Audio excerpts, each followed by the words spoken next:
Hey, good afternoon. How y'all doing? It's Red Beard, and it is a damn fine day to talk about a book. Today we are here for a book review.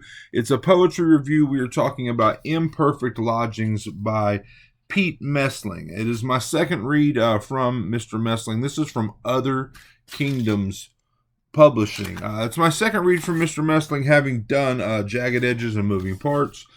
This was a collection of short stories, which I really enjoyed. I gave this book 4 stars. This poetry collection, I liked it. I didn't love it.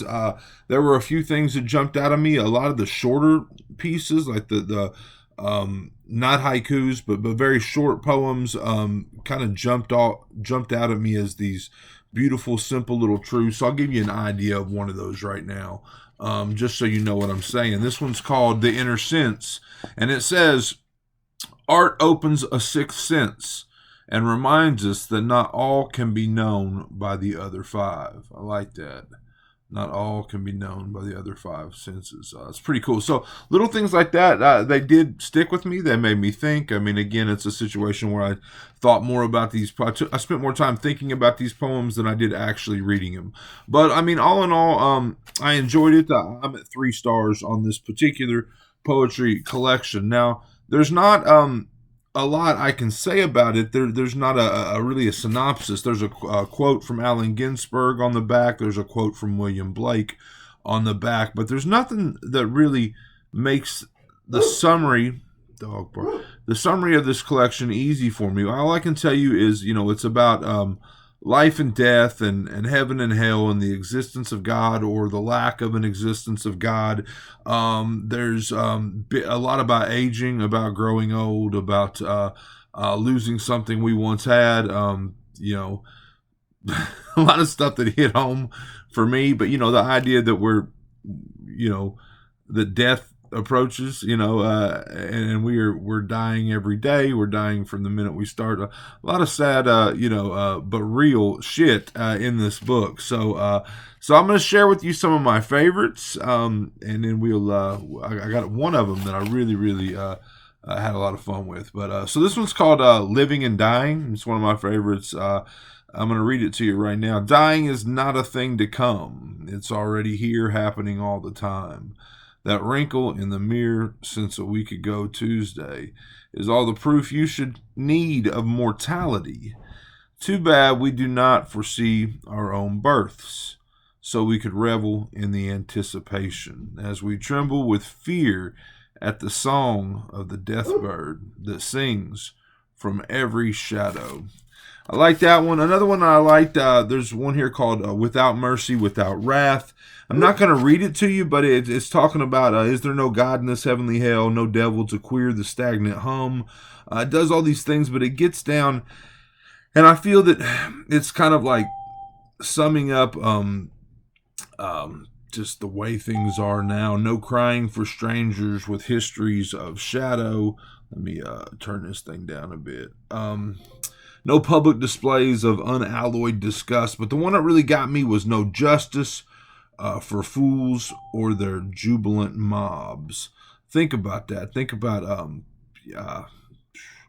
protests or things that happen. I'm thinking about Virginia. Was it Virginia where that happened? I'm trying to, oh hell, the Tiki Torch guys. You know what I'm talking about, right? Maybe it was South Carolina. I'm not sure, but anyway, no justice for fools and their jubilant mobs. That line struck me. Another one I like was The Contented Farmer. I will read this one.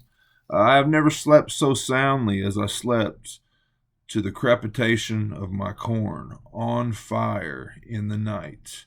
A chorus of cremation, a peripheral flicker of endings, a sharp odor of avoidable waste, a soft breeze of freedom through an open window. All of my days since have been filled with want and anxiety, but that one night was fire. Well, I'm sorry, but that one night was fine, pure, truthful bliss. I guess it was also fire, but it was fine, pure, truthful bliss. So the contented farmer, I mean, his field is on fire, and he's contented about that. I don't know. It sounds what's the word? Refreshing, maybe. Burn it all, huh? No, but anyway, so I dug that one too.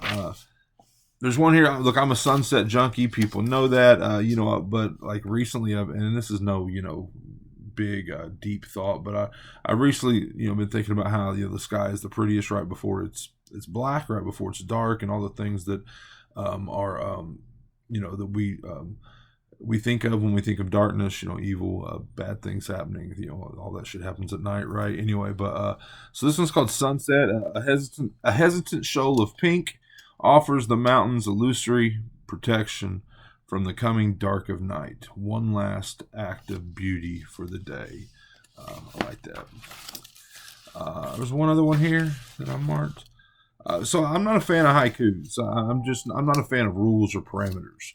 I mean, nothing against a haiku or nothing against a drabble or anything like that. I mean, I think your idea is beautiful, and I hate the fact that you had to make it fit some sort of parameter. That's just a personal choice for me. But this haiku about aging, crossing the river when he was easy when he was young. Now he stays ashore. Crossing the river was easy when he was young. Now he stays ashore. I dig that. And then so there's one in here though. It's called Black Skull, and I really like this poem. It's probably the closest thing. I mean, it's almost like a horror western in a poem, in my opinion. But as I was reading it again, it's rhyming couplets, and it really had the ring of like a Townes Van Zandt song. And so I put it to a little bit of music, and I'm going to share it with you. I'm not going to do the whole thing because it is a long-ish poem, but I'm going to do the first couple stanzas just to show you. And that's what I do with these things. I mean, I read them, I think, but sometimes, occasionally, it doesn't happen that often. Occasionally, when reading a poem, I find music. So we'll give it a go here. See how this turns out. Again, poor timing or whatever to wait to the end if I'm going to screw it up. But so this is called Black Skull by Pete Mesling. We will close with this. I appreciate you checking out. It's a good poetry collection. Again, I gave it 3 stars. So darkness came on the western wind, and an outlaw walked below. The clouds rolled fast and the wind smelled sharp, but the lone man's gait was slow.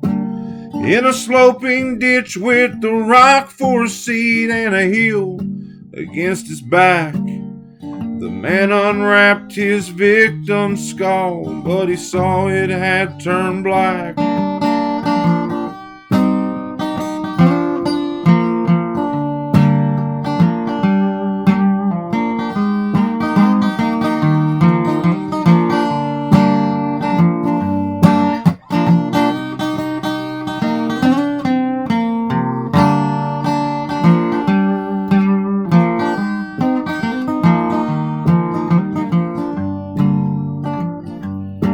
Yeah, the skull was smooth like a polished stone, and it felt like one in his hand. The man could not account for the change, and he did not understand. So when the jaws began to work, it was barely a surprise. But when the skull began to speak, there was fear in the outlaw's eyes.